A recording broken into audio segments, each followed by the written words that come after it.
Gideon Cole was a man made of dust and silence. Out in the Colorado Territory, on a ranch that stood at the edge of the world, silence was his only language. It had been 6 long years since he'd spoken a full sentence. 6 years since a bullet in a dusty Abilene street had torn through his throat, stealing his voice but, for some cruel reason, sparing his life. Now he spoke in nods, grunts, and when he had to, with a piece of chalk on a slate board he kept by the front door. He'd written to a mail-order bride agency with a simple request.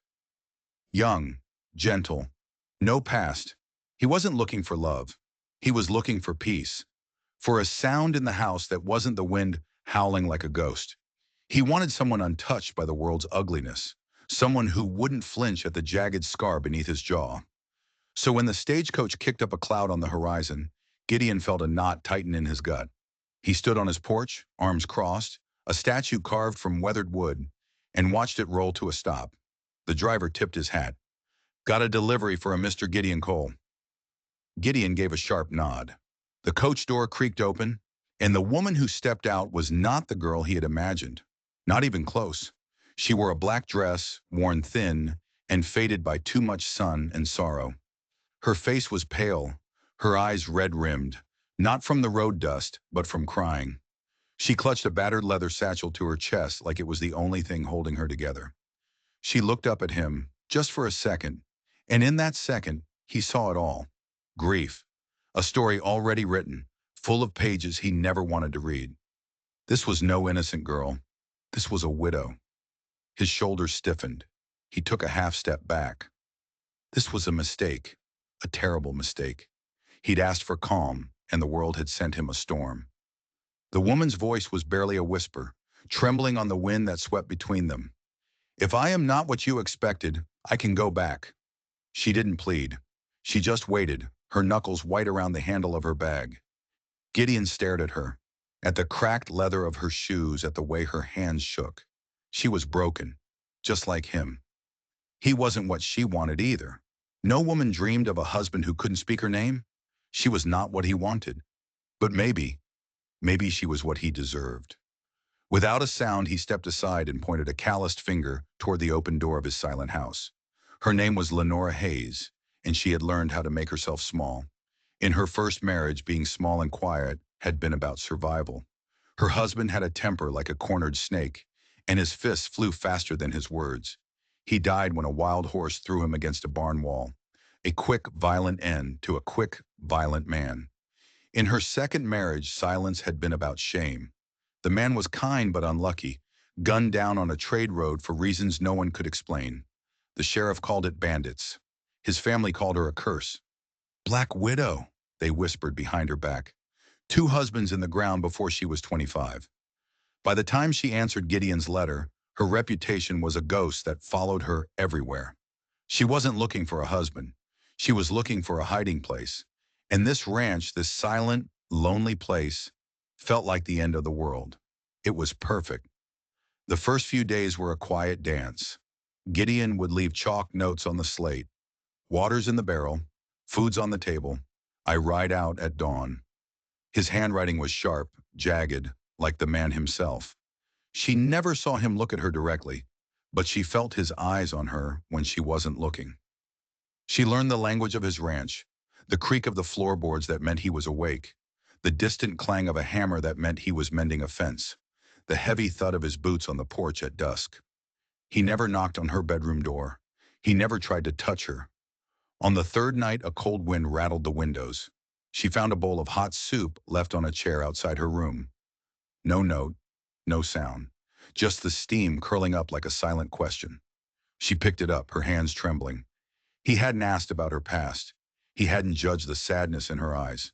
This man wasn't like the others. His silence wasn't a threat. It felt wounded. She saw herself in that silence. 2 broken people under one roof, not speaking, but breathing the same lonely air. It wasn't love. It wasn't even friendship. But it was a start. And for Lenora Hayes, a start was more than she'd had in a very long time. But there was something else. A secret she carried with her, heavy as a stone.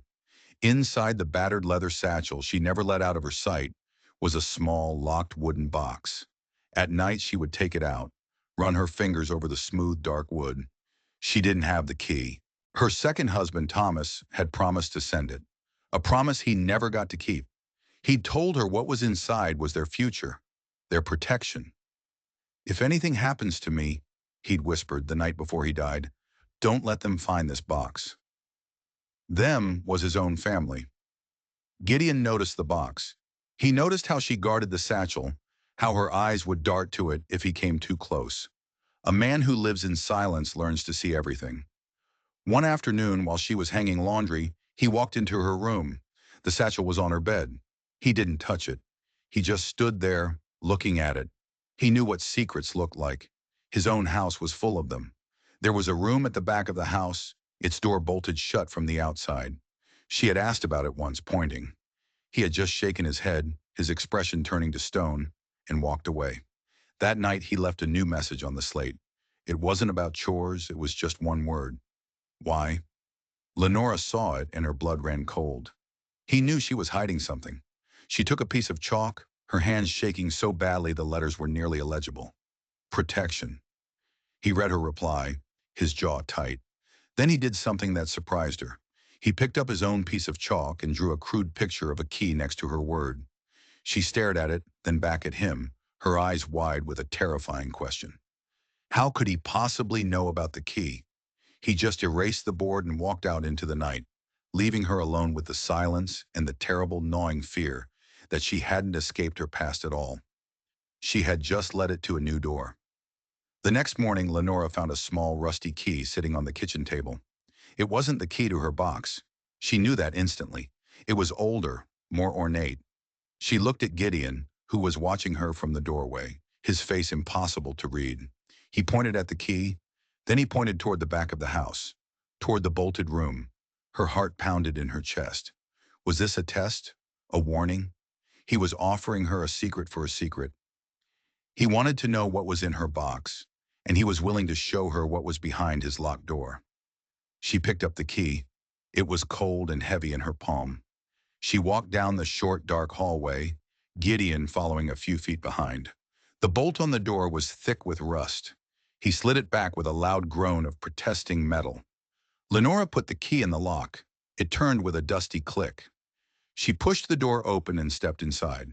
The air was thick, stale, smelling of lavender and old memories. It wasn't a storage room. It was a bedroom, but it was a child's bedroom. A small, hand-carved wooden horse sat in the corner. A faded quilt with stitched animals was folded neatly on a tiny bed. On the wall, a single name was painted in careful looping letters. Sarah. Gideon had a daughter. She turned to look at him. His face was a mask of grief so profound it stole the air from her lungs. He wasn't just a man who had lost his voice. He was a man who had lost everything. He pointed to the little bed. Then he pointed to a larger empty space beside it where another bed once stood. He brought his hands together, then held up two fingers, then one. Then he drew a finger across his own throat, right over the scar. The message was brutally clear. There were two of them, his wife and his daughter. The shootout that took his voice had taken them too. Lenora felt a wave of shame wash over her. She had been so consumed by her own sorrow, her own secrets. She had never considered the depth of his. She looked at the little wooden horse, at the faded quilt, and finally understood. His silence wasn't from a wound. It was a tombstone. She backed out of the room, her eyes filled with tears. She went to her own room, retrieved the small wooden box, and brought it back to him. She held it out, an offering. "I don't have the key," she wrote on the slate. "My husband died before he could send it." Gideon looked from the box to her face. He took it from her hands, his fingers brushing hers. He examined the small, intricate lock. Then he walked to the fireplace, picked up a thin iron poker, and with one swift, precise movement, he jammed it into the lock and twisted. The lock snapped with a sharp crack. The lid popped open. Lenora leaned forward, holding her breath. She had wondered for months what was inside. Money? Deeds to land? It was neither. The box was filled with letters, dozens of them, tied in neat bundles with twine. But as Gideon lifted one out, she saw something else tucked underneath, a sheriff's badge. tarnished and bent. And beneath the badge, wrapped in oilcloth, was a stack of money. A lot of money. More money than she had ever seen in her life. Gideon picked up the badge. He stared at it, his expression hardening. He turned it over. Scratched crudely on the back were two letters. C.C. His hand started to shake. He dropped the badge as if it were on fire. He looked at Lenora, his eyes blazing with a question he couldn't ask. Lenora recognized the badge. She'd seen it on the chest of the sheriff in the last town she'd lived in with Thomas, a man named Caleb, a man Thomas had feared. She looked at Gideon's face, at the raw anger there, and suddenly a horrifying thought clicked into place. Caleb. C.C. Caleb Cole. The man who had hunted her husband was Gideon's brother. The world outside the ranch didn't care about their secrets. It only cared about rumors. The first time Lenora went into town alone, she felt the change in the air. The whispers followed her like a shadow. That's her, the one from Kansas, the Black Widow. The words were like stones and she felt every single one. Then a real stone hit her, thrown by a child maybe, but with an adult's malice behind it. It struck her hip hard. She stumbled, biting back a cry of pain and humiliation. As she turned to leave, her eyes burning with unshed tears, she saw him, Gideon, standing at the end of the street. He had followed her. He walked toward her, his steps slow and deliberate. The crowd parted before him. He stopped, his eyes scanning the faces in the crowd, cold and hard. He saw a man leaning against the saloon porch, a stranger with a crooked smile who had been talking loudly just moments before. Gideon's eyes locked onto him. The stranger's smile vanished. Gideon didn't have his slate. He didn't need it. He unholstered his revolver, not aiming it, but just letting it rest in his hand. A silent, deadly promise. Then he walked to the general store, picked up a piece of discarded crate wood and a lump of charcoal from a fire pit.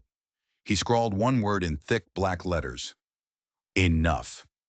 He held the board high for everyone to see. Then he walked back to Lenora, placed it at her feet, and stood beside her, a silent guardian. No one moved. No one spoke. The stranger from the saloon slipped back into the shadows. In that moment, standing beside him, Lenora felt safer than she ever had with a man who could speak volumes. His silence wasn't weakness. It was a shield. That night, the tension on the ranch was thick enough to cut with a knife. They now shared a dangerous secret. Thomas hadn't just been running from his family. He'd been running from the law. And that lawman was Gideon's own brother. The money in the box was proof of a crime. The letters, she now suspected, detailed it. Thomas had been involved in something with Caleb Cole, and he'd been silenced before he could expose it. Lenora finally understood. She wasn't cursed, she was a witness. The storm rolled in from the west, a bruised and angry monster. The sky turned black. The wind screamed.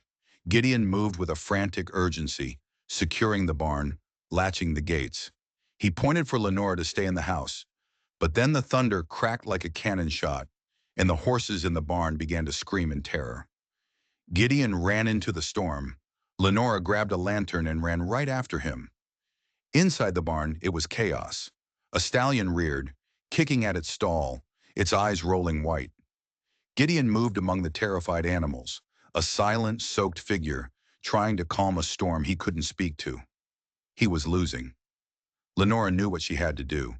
She stepped into the center of the barn, closed her eyes and began to sing. An old hymn, her voice clear and strong, cut through the noise of the wind and the thunder.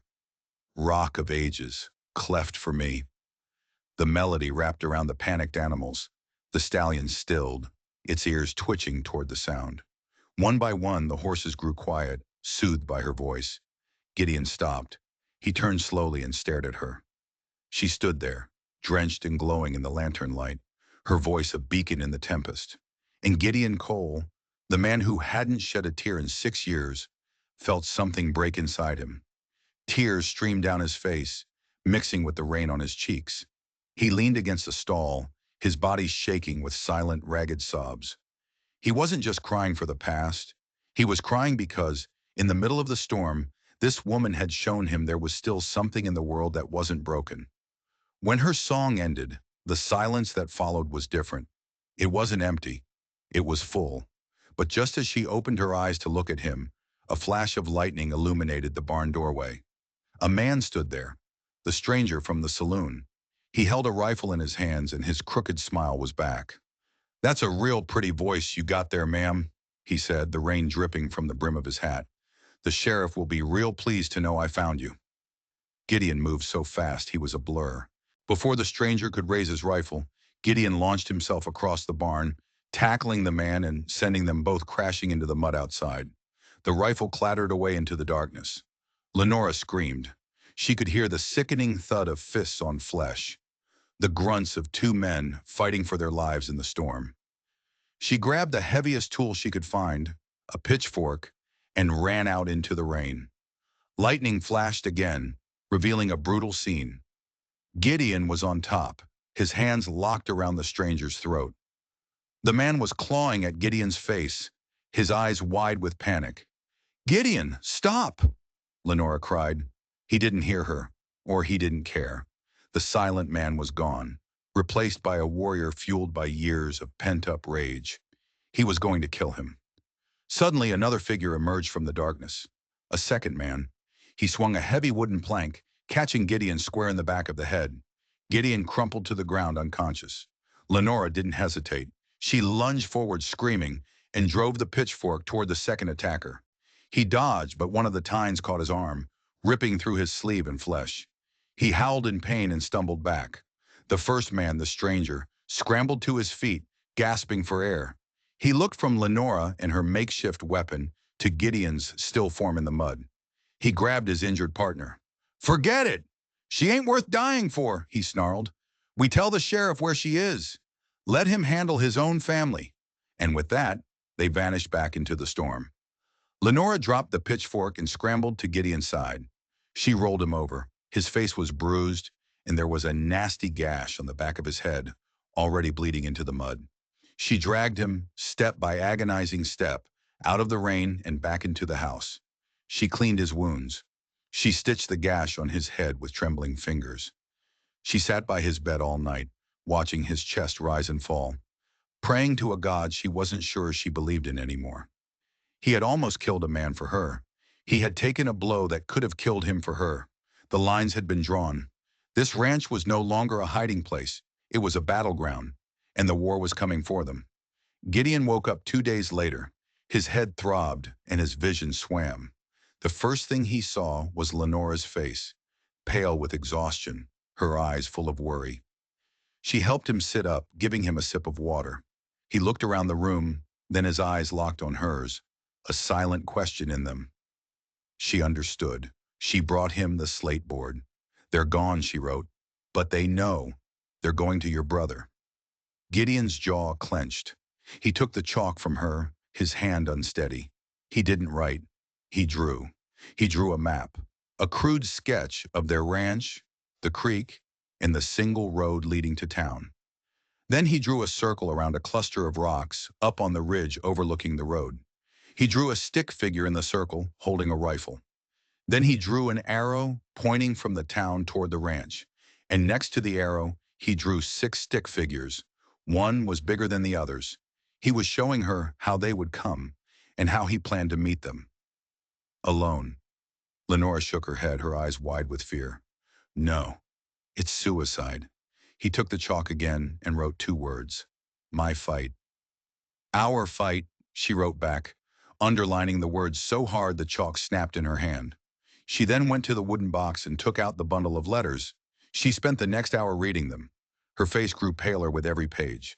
It was worse than she thought. Caleb Cole wasn't just corrupt. He was a monster. He and Thomas's family, the Grangers, were running a massive rustling operation, stealing cattle, rebranding them, and selling them across the territory. Thomas had been their bookkeeper. He'd wanted out. They'd killed him to keep him quiet. The letters were his confession and his evidence. Lenora knew then that Gideon wasn't just planning to fight his brother. He was planning to die, to take Caleb with him and end the bloodline of betrayal that had cost him his family. She would not let that happen. That afternoon, she saddled one of the horses. Gideon saw her from the window and stumbled out onto the porch, his face a mask of fury. He stood in her way, shaking his head. She didn't try to argue. She just looked him in the eye and spoke, her voice low and steady. "You can't speak for the dead, Gideon, but I can." She held up the letters. "I'm not running. I'm writing to the next county, to the U.S. Marshal. Your brother doesn't have authority there." She took a deep breath. "You have to trust me. Buy me time." He stared at her, his mind reeling. It was a desperate plan, a dangerous one. She could be caught. She could be killed. But as he looked into her eyes, he saw something he hadn't seen before. Not fear, not sorrow. He saw steel. He slowly stepped aside. As she rode away, she looked back once. Gideon was standing on the porch, watching her go. But he wasn't just watching. He was dragging a heavy crate of ammunition out of the house and heading for the ridge. He was going to give her the time she needed, even if it cost him his life. Dust on the horizon. Gideon saw it from his position on the ridge. 6 riders, just as he'd predicted. He settled the stock of his rifle against his shoulder, his breathing slow and steady. The wind whipped around him, but in his mind it was completely silent. He recognized the large figure in the lead immediately, his brother, Caleb. Beside him rode Harold Granger, the brother of Lenora's dead husband. The other 4 were hired guns, their faces hard and grim. They rode closer, their horses kicking up plumes of dust. They stopped at the gate to the ranch. Caleb dismounted, his silver sheriff's badge gleaming in the sun. "Gideon!" he yelled, his voice echoing across the empty land. "I know you're up there, brother. I know she's here. Send out the Black Widow and we can end this peacefully." Gideon didn't move a muscle. "She's a murderer, Gid," Caleb shouted. "She killed Thomas Granger. Harold here is a witness. We have a warrant for her arrest." A lie, all of it. Gideon sighted down the barrel of his rifle. His target wasn't his brother, not yet. It was the dirt just in front of his brother's horse. He squeezed the trigger. The shot cracked through the air. Dirt exploded a foot from Caleb's boot. The horse reared in panic. The message was clear. "Stay back." Harold Granger screamed in anger. "He's alone, let's rush him." Caleb held up a hand, his face a cold mask of fury. "He was always a better shot than me," he muttered. He looked up at the ridge. "Fine. Have it your way. We'll burn you out." 2 of the hired guns dismounted and pulled torches from their saddlebags. They lit them, the flames licking hungrily at the dry air. Gideon knew he couldn't hold them off forever. He was just one man with one rifle. He was buying time. He prayed Lenora had gotten away clean. He prayed she was safe. He fired again, this time catching one of the gunmen in the shoulder. The man screamed and dropped his torch, but the other man was already running toward the house. Gideon cursed silently. He had to choose. Protect his position or protect his home. He didn't hesitate. He scrambled down from the rocks, firing as he ran, trying to draw their attention. It worked. The remaining gunmen turned their fire toward him. Bullets whizzed past his head, chipping splinters of rock near his face. He ducked behind the water trough, reloaded, and returned fire. But he was outnumbered. It was only a matter of time. A bullet tore through the sleeve of his shirt. Another slammed into the trough, sending water spraying into his face. Then from behind him, from the barn, another shot rang out. One of the hired guns crumpled to the ground. Gideon turned, stunned. It was Lenora. She hadn't gone for the marshal. She was standing in the loft of the barn, a rifle in her hands, her face set with grim determination. She had circled back. She had come back for him. She had lied to save him, to give him a reason to let her go. And then she had returned to fight by his side. Seeing her there, a fire ignited in Gideon's chest. They weren't just fighting for their lives anymore. They were fighting for each other. Caleb saw her too, his face twisted in a snarl of pure hatred. "The witch!" he roared. He raised his own pistol and fired wildly toward the barn. "Forget the mute! Get the woman!" The battle for the ranch had begun, the air filled with smoke and the thunder of gunfire. From his cover behind the trough, Gideon laid down a steady, accurate fire, forcing the remaining gunmen to stay back. In the barn loft, Lenora reloaded and fired, her shots less accurate but just as determined. They were a team, a silent man and a woman who had found her voice, holding off a small army. Harold Granger, panicked, tried to make a run for the cover of his wagon. Gideon saw his chance. He aimed carefully and fired. The shot hit Granger in the leg. He went down screaming, dragging himself behind a wheel. Now it was just Caleb and two hired guns. "This is insane," one of the gunmen yelled at Caleb. "This wasn't the deal." "Shut up and shoot," Caleb roared back, firing another shot that splintered the wood of the barn loft inches from Lenora's head. Gideon saw red. He rose from behind the trough, ignoring the danger, and fired two shots in rapid succession. One of the remaining gunmen dropped. The other threw down his weapon and ran for his horse. It was down to him and Caleb, brother against brother. Caleb stood in the open, his pistol hanging at his side. The rage on his face had been replaced by a cold, reptilian smile.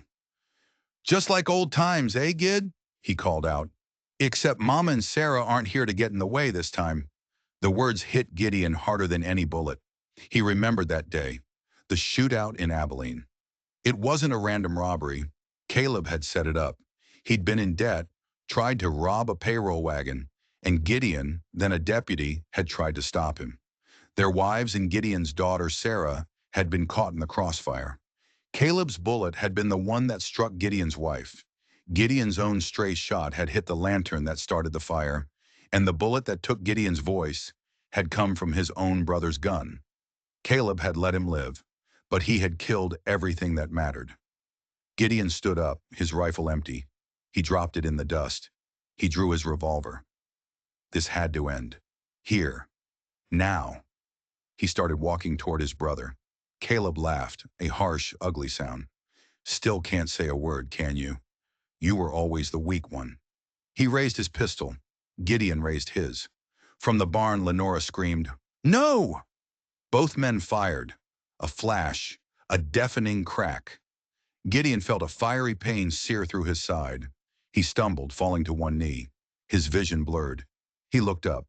Caleb was still standing, unharmed, but his cold smile was gone, replaced by a look of utter shock. He stared down at his chest, where a dark red stain was rapidly spreading across his sheriff's badge. He looked past Gideon, toward the barn.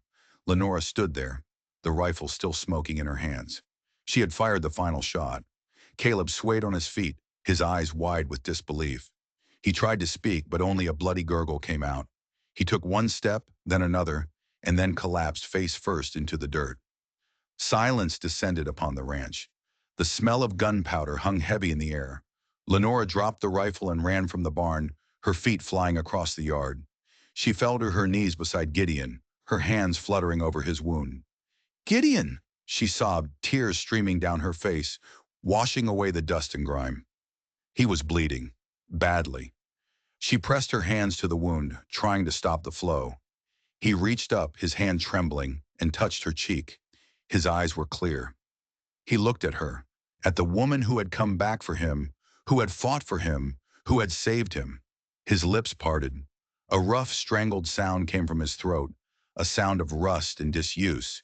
He tried again, forcing the air from his lungs, forcing the scarred muscles to work for the first time in 6 long years. The word was a broken whisper. Raw. Painful. Perfect. Lenora. He had said her name. And then his eyes rolled back in his head, and he went limp in her arms. The days that followed were a blur of prayer and desperation. Lenora managed to get Gideon inside onto his bed. The bullet had gone clean through his side, missing anything vital by a miracle. But he had lost a lot of blood, and a fever set in, leaving him delirious, trapped in a nightmare world of fire and memory. She never left his side. She cleaned the wound, brewed bitter teas from herbs, and spoke to him constantly, her voice a low, soothing anchor in his fevered storm. She read to him from the letters in the box, the story of the corruption and evil they had defeated. She told him about her own past, leaving no dark corner unlit. She laid her own ghost to rest in that quiet, sun-drenched room. The surviving gunman had fled. Harold Granger, his legs shattered, had been found by a passing circuit judge who had heard the gunfire from the main road. The whole sordid tale came out. The letters were the final nail in the coffin. The Granger family's empire collapsed under the weight of its crimes. Caleb Cole was buried in a pauper's grave, a disgraced lawman. Dusty Creek buzzed with the story, the tale of the mute rancher and his Black Widow bride who had taken down one of the most corrupt outfits in the territory. They were legends now. On the seventh day, Gideon's fever broke. He woke to the sight of Lenora asleep in a chair beside his bed, her head resting on her arms. Sunlight streamed through the window, catching the gold in her hair. He reached out and gently touched her hand. Her eyes fluttered open. She saw he was awake, his eyes clear, and a smile of pure, unadulterated relief lit up her face. He tried to speak again, but his throat was raw. He motioned for the slate. She brought it to him. He wrote slowly, his hands still weak. "You came back." She nodded, her eyes welling with tears. "I told you. Our fight." He erased the words and wrote again. "You have a beautiful voice." She laughed through her tears, a sound of pure joy that filled the quiet room. From that day on, the silence began to recede from the ranch. It was replaced by new sounds.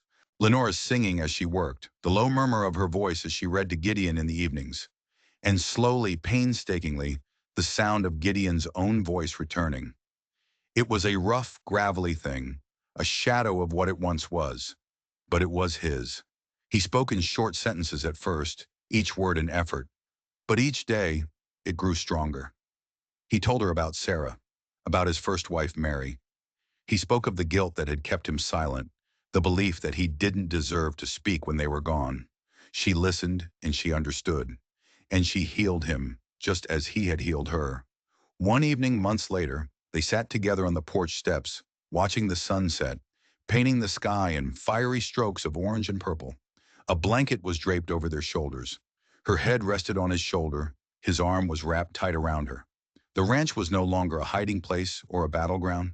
It was a home. He turned to her, his voice still rough, but full of a love that was deeper than any ocean. "I ordered a bride," he said, a small smile playing on his lips, "and the world sent me a hero instead." She looked up at him, her eyes shining. "You were the one who taught me how to fight." He leaned down and kissed her, a long, slow kiss that tasted of second chances and quiet joy. In a land defined by hardship and silence, they had found their own language.